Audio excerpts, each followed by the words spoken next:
Hello and welcome. It's The Chat. I am Manny.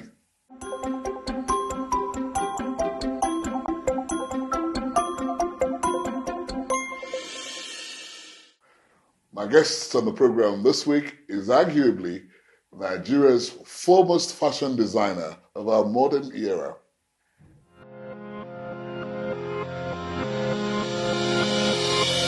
Funmi Ajila Ladipo, a seasoned fashion designer from Ekiti State, is the creative director and founder of Regalia, a fashion house which has been in existence for 27 years.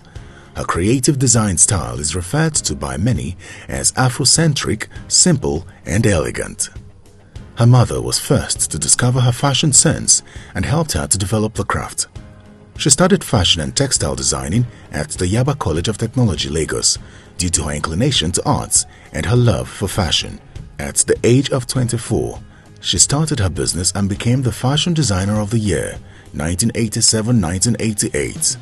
In that same period, Funmi emerged the winner of the AfroPrint Best Designer in Nigeria award from her first individual collection. Ever since she joined the industry, she has represented Nigeria in a couple of fashion shows in and outside Nigeria, like the Nigeria Product and Trade Exhibitions in the United States.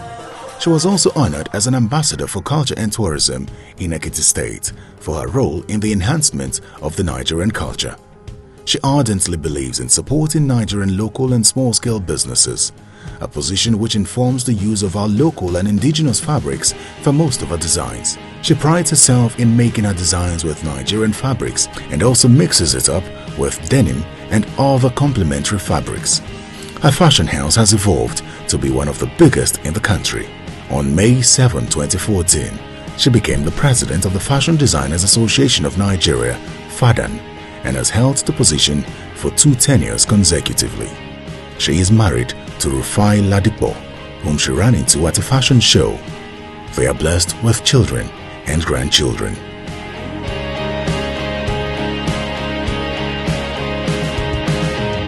Welcome to the program. Thank you, Manny. Good to see you again. Thank you, Manny. Nobody would have, thought that you could sustain this interest. I mean, some people try doing it, and after a while they give it up. But you have remained faithful, to your choice of career in life. Well, it started off when I was, I must say, very, very young. When I was in school, I was to study law somehow. And along the line, my mom just said, this child, I'm not sure she wants to read. She loves to paint. She loves to turn things around. She's always taking my clothes. She's always turning them around. Then she now scatter things. Yeah. Then she now remembered at the age of, I think I was maybe about 20. Then she remembered that when I was really young, somebody told her I was going to be a tailor. And she said she was so upset that, look, a tailor of all things, But it took her 20 years to remember. To come to terms to come to terms with it. So how did you begin to realize your dream then? Well, first and foremost, what I did was to study fashion. I went to the Yaba College of Technology. I studied fashion. I did a bit of textiles. I did painting. Really? You do, still life. You do still life. You do life drawing. Wow. You do illustration. Fashion illustration, the business side of fashion. So I just got into it, and it was like a child's play. You see, one thing I found out is when you find what you're destined to do, it comes with ease. Working on that thing comes with ease. Then your passion, comes into it because you're doing it effortlessly. You're not doing it with so much strength, and you're trying to crack your brain, and it's like you don't like it. Manny, if you lock me up in a room and leave clothes with me, and leave stuff with me, painting, and if you say, look, you don't need to come out for 1 month, I'll really enjoy myself. With no food? No, of course with food. No, but I mean, this is passion that has driven you to the limits. Is it possible to determine how many designs you have, created in your career? I was trying to put a finger to it, I couldn't. Because, I just go on and on and on. I can't. But you have also taken these designs out of the country, haven't you? You've done a whole lot of exhibitions. Can you just give us an idea of where you have been with your... We've had shows in Japan, we've had shows in China, we've had in Kenya, we've had in South Africa, we've had in US, almost about 7 states in the US. Which is your most memorable of all these exhibitions? The most memorable one is the one in Japan. We've had in Las Vegas as well. That was quite memorable. It was Japan because there, you find different. You're different from everybody. Where do you get your fabrics from? We get it locally. I get my fabrics locally. They're all, you go to the Tejushu market. Sometimes I go to the Ariari market. I go to Aba. Sometimes I get fabrics from Lagos. I get my fabric around. And once in a while, when I get the opportunity to go to China, I get my fabric from China. And then I also get some from Turkey and then some from US. It depends on the fabric. It must appeal to me. You are the current president of the Fashion Designers Association of Nigeria. Is that the one called FADAN? FADAN, yes. All right. How would you like to look at your stewardship? I'll leave that for the members, to judge, But for me, I have served. I have served diligently. I have done my own bit. I've done my own bit passionately. Did you think that you got support from everybody, in the association as you were carrying on as president? Well, I got support from most people, from most members of the association, for those people who really wanted things to work. In this part of the country, it's difficult, for you to say you're going to carry everybody. You can't carry everybody. It's not possible.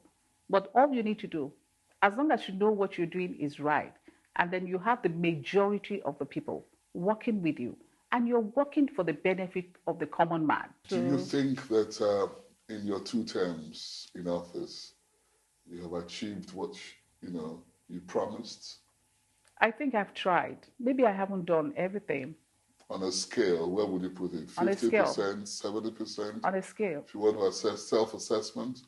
On a scale, I think I've done 90.9. Really? Yep. You must be feeling great about this. And as soon as you finish your tenure, when you look out of the window, how far do you see the fashion industry? Let's even start off first with the sort of challenges the fashion industry is facing at the moment. What do you think they are? I really think we still have a long way to go. And why do I say we have a long way to go? You cannot eat what you don't produce. First and foremost, we don't even have textile industries that are working. We don't have production hubs. We used to have Aswani. We used to have Aswani. We used to have the Kaduna textile mills. We used to have UNTL. Now we have Daviva, and then maybe a couple of other ones. But with the population we have in Nigeria, we need to if we don't put industries in place, there's no way we'll be able to control the fashion. So what do you think would be the best way forward in terms of reviving these textile industries? Well, one of the best ways is to start from the basics. And the basics is, number one, have a fashion council.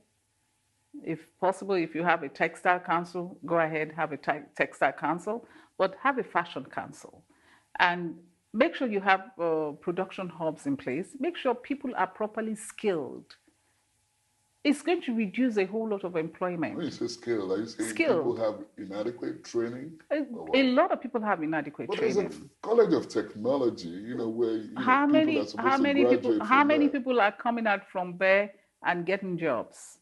We need production hubs. There's no place to easily absorb these people. They're all over the place. The minute you finish from Yaba College of Technology, or you finish from Auchi Polytechnic, or you finish from the Kaduna, these are schools. These are places where they offer fashion. How many of them are able to get jobs? Everybody wants to go, and then we also we need to change our mindset. If you don't work for someone, no one is going to work for you. You need the school is What are you trying to what, explain? what I'm trying to say is that when you leave the school, it's just the beginning of your education Okay. in the fashion industry. There's so much that you still need to learn. You can't know fashion by the books. You need to come out. You need to come out into the industry and work. So there's still a long way to go, but many people, when they leave the fashion schools, they want to stand on their own and say, oh, I can do it all by myself. You have limited knowledge. You have limited knowledge.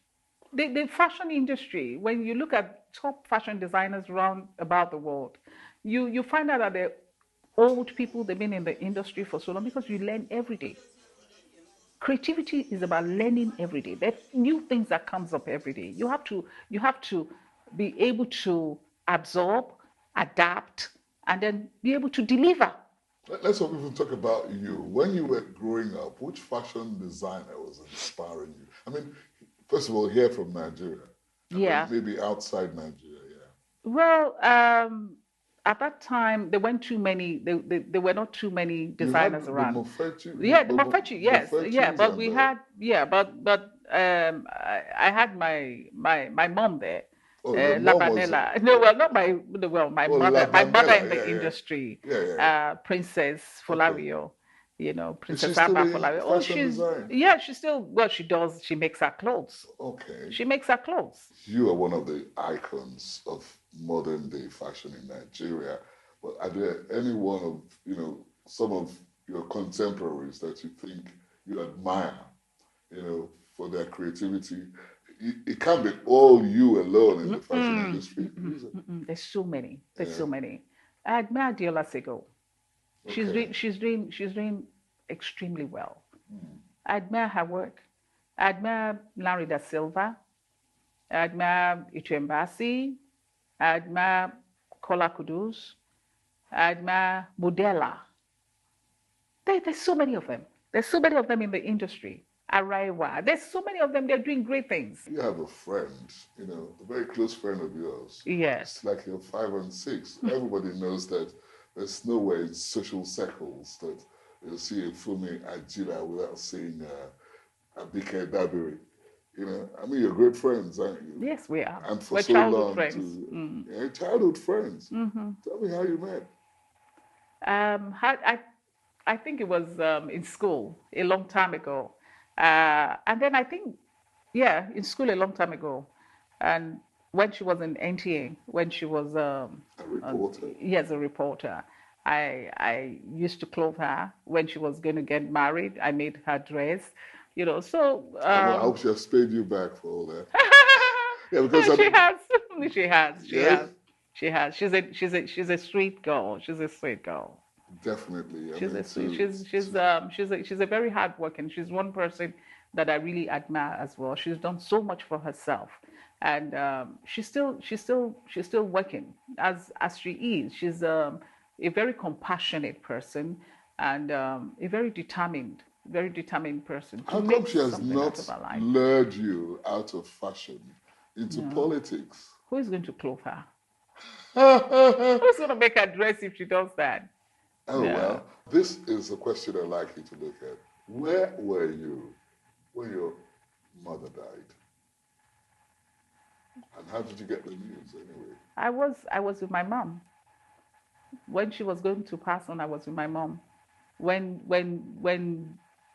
in her she didn't want to look at my face. She was in the hospital. She was a little ill. She was in the hospital and she would look at me and take her face off. But I held her. I gave her a Oh, you bath. knew she was coming to the Yeah, end. yeah, and I dressed her up. It was I needed to take it off that my mom was gone. Because she was just there. My mom in the house, she had machines, she bakes, my mom cooks, she does everything. My mom, she was just my mom, but it was time for God to take her. Who am I? how effective have we been in projecting Nigerian and African designs to the world? Well, we have not been. We have been effective, but I won't really give a pass mark to it. You know why? Because everything is not. Those fabrics are not made in Nigeria. Those fabrics are not made in Nigeria. Most of those fabrics are not made in. It's not until we put our ashoke together, put our kwete together, we put our kijipa together.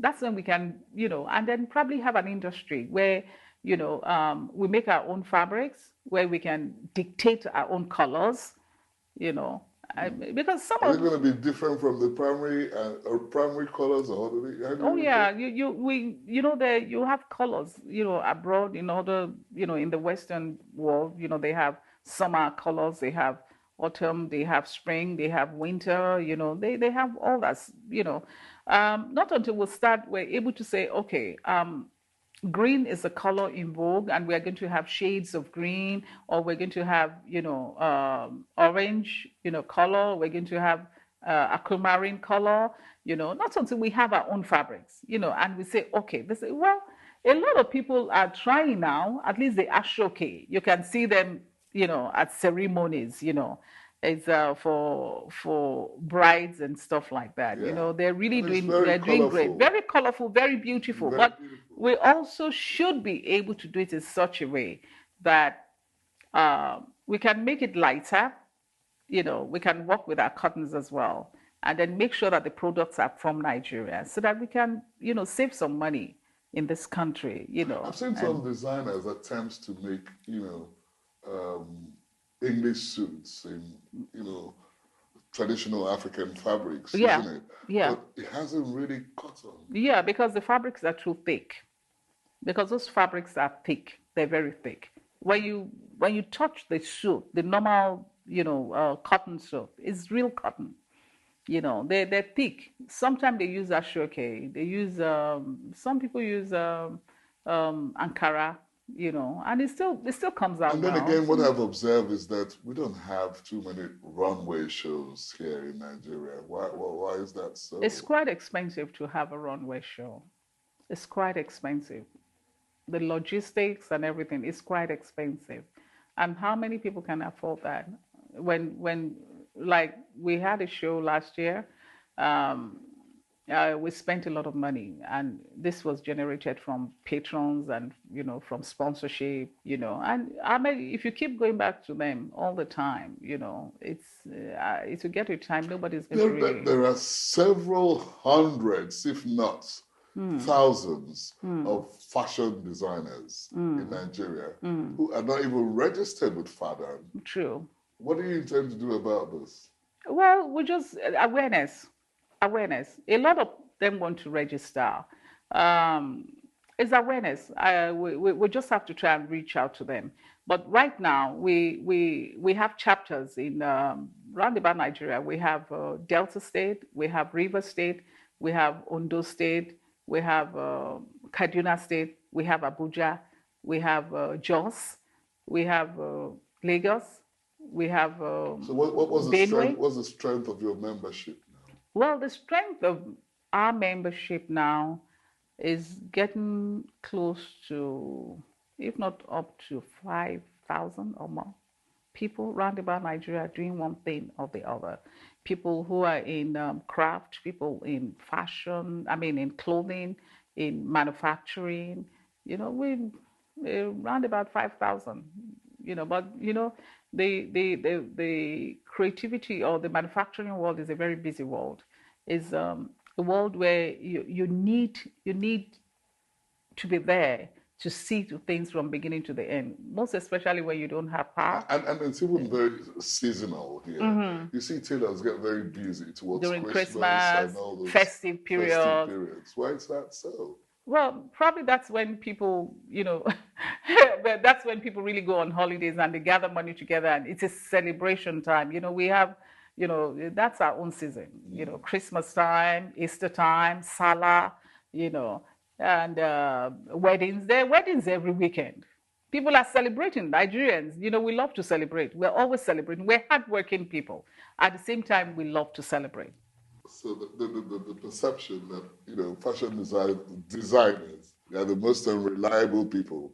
When it comes to, giving you assurance about a date, to come and pick up your fabric that's done, you can never get it right. Well, Why is that so? Well, it's so because in a system um, where there's no power, you have to probably power yourself. You know, probably you've taken clothes or you've taken fabrics from people, and you must deliver at a certain time, and all of a sudden your generator goes off and there's no electricity. What are you going to do? You're not going to do it with your teeth, definitely. You have to try as much as possible to, and then you also have the migration of skilled workers, of tailors from one place to another, looking for greener pasture, looking for probably this woman is going to pay me better than the other woman. Maybe it might just be because of 5 naira, and they will not tell you, but you see them because they don't really know what they want to do. They're not passionate about it. It's not everybody that will buy into your dream. We're all trying. It's not easy. It's not easy in Nigeria. We're all trying.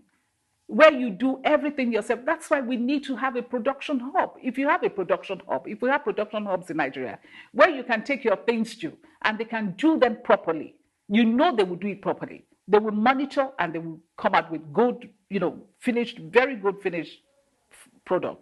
Then you can be rest assured that you will not disappoint. But if you say you're not going to disappoint anybody, sometimes it's not something you want to do, but it just comes like that. If all of a sudden electricity goes off, or your worker decides to say, okay, their father died, because their father is always dying. Before you know it, he must have told you that, look, maybe he forgot that he told you last year that his mother died. And then this year he has forgotten. No, he'll come because he wants to do, there's something happening, or probably he needs money or something. You are about to be cast on an island, okay, where you're allowed to take 5 items. So what are the 5 most important items you'll take along with you? The 5 most important items I'll take to the island. I'll first of all take my Bible. Yeah. 2, take my sewing kit. 3, take my perfume. Take my toothbrush and toothpaste. There's maybe a bottle of water or some water. Okay.